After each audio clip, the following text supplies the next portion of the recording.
Hi friends, இன்றைக்கி அம்மா கிட்ட கேட்டேன் என்ன வேணும் அப்படின்னு சொல்லிட்டு.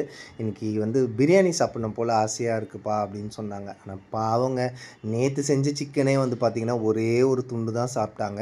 இன்றைக்கி வந்து பிரியாணி எப்படி சாப்பிட போகிறாங்கன்னு தெரில. அதனால் வந்து வாங்கிட்டு வந்துட்டேன். நான் ₹5 தான் புதினா வாங்கினேன். ஏன்னா கடையில் இருந்துச்சு அப்படின்றதுனால கொஞ்சம் வந்து பார்த்திங்கன்னா வந்து பிரியாணிக்கும் இன்னும் வந்து பார்த்திங்கன்னா துவையல் அரைச்சி வச்சிட்டோம் அப்படின்னா ஏற்கனவே வந்து அது பேர் என்ன, கருவேப்பிலை துவையல் வந்து அரைச்சி வச்சுருக்கோம். அதை போட்டு சாப்பிட்றாங்க. அதை விட்டால் இப்போது வந்து பார்த்திங்க அப்படின்னா புதினா துவையலும் அரைச்சி வச்சுட்டோன்னா அதுவும் சாப்பிடுவாங்க அப்படின்னு சொல்லிட்டு நான் இன்றைக்கி என்ன பண்ணேன் அப்படின்னா, நமக்கு தெரிஞ்ச தம்பி, அதாவது அந்த தம்பி கடைக்கு நான் வந்து நார்மலாக நான்வெஜ் அவ்வளோவா சாப்பிட்றது கிடையாது. மாலை போட்டுட்ருக்கேன் அப்படின்றதுனால இன்றைக்கி அந்த பையன்கிட்ட போய் பேசும்போது பார்த்தீங்கன்னா, அவன் ரொம்ப நாள் கழிச்சு 6 மாதம் கழிச்சு என்னை பார்க்குறான் அப்படின்போது என்கிட்ட பேசிகிட்டே இருந்தான். உடனே அவன் தம்பி என்ன பண்ணிட்டான் அப்படின்னா, அப்படியே கறி போட்டுகிட்டே இருந்தான். நான் சொன்னேன், நைஸ் ஈரல் இருந்தால் வந்து பார்த்தோன்னா ஒரே ஒரு ஈரல் போடுப்பா, அம்மாவுக்கு ரொம்ப பிடிக்கும் அப்படின்னு சொன்னேன். அவ்வளோதாங்க. கிட்டத்தட்ட 1/4 கிலோ ஈரலுக்கு மேலே போட்டான்.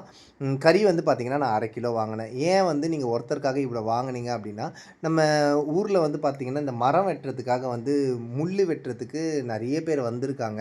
அதில் ஒரு 4 நாளைக்கு முன்னால் பார்த்திங்க அப்படின்னா, ஒரு வயசான அம்மா அப்பா வந்து அவங்க சின்ன கூடாரம் மாதிரி தான் போட்டு இருக்கிறாங்க.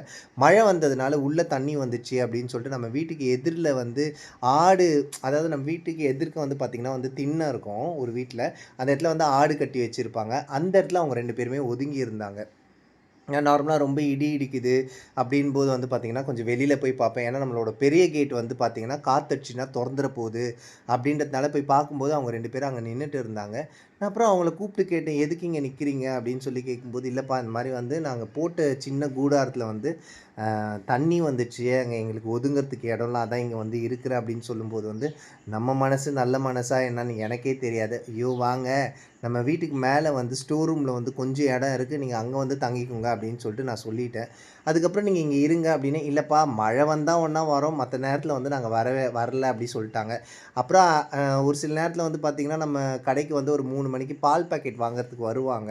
நான் ஏதாவது செஞ்சேன் அப்படின்னா நான் அந்த அம்மாக்கிட்ட சொல்லுவேன், அம்மா நான் இது செஞ்சுருக்கேன், இன்றைக்கி நைட்டு சமைக்காதீங்க, உங்களுக்கும் நான் கொடுத்து அனுப்புகிறேன் அப்படின்னு சொல்லிட்டு. அதே மாதிரி தான் இன்றைக்கி 3 மணிக்கு வந்தாங்க. அவங்கக்கிட்ட நான் சொன்னேன், நான் நைட்டு வந்து உங்களுக்கும் அப்பாவுக்கும் வந்து ஏதாவது செஞ்சு கொடுத்துட்றேம்மா, நீங்கள் சமைக்காதீங்க அப்படின்னு சொல்லிட்டு சொன்னேன். சரிப்பா அப்படின்னு சொன்னாங்க. அதனால தான் அம்மாவுக்கு அவங்க 2 பேருக்கும் சேர்த்து வந்து நான் சமைக்கிறேன். ஏதோ எனக்கு தெரிஞ்ச மாதிரி சமைச்சிட்டேன்.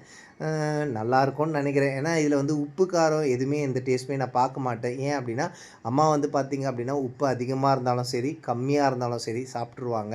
அதனால் வந்து நான் வந்து ப்ரிப்பேர் பண்ணி வச்சுட்டேன். இந்த வீடியோ உங்களுக்கு பிடிச்சிருந்தா வந்து ப்ளீஸ் லைக் பண்ணி, ஷேர் பண்ணி, சப்ஸ்கிரைப் பண்ணி சப்போர்ட் பண்ணுங்கள்.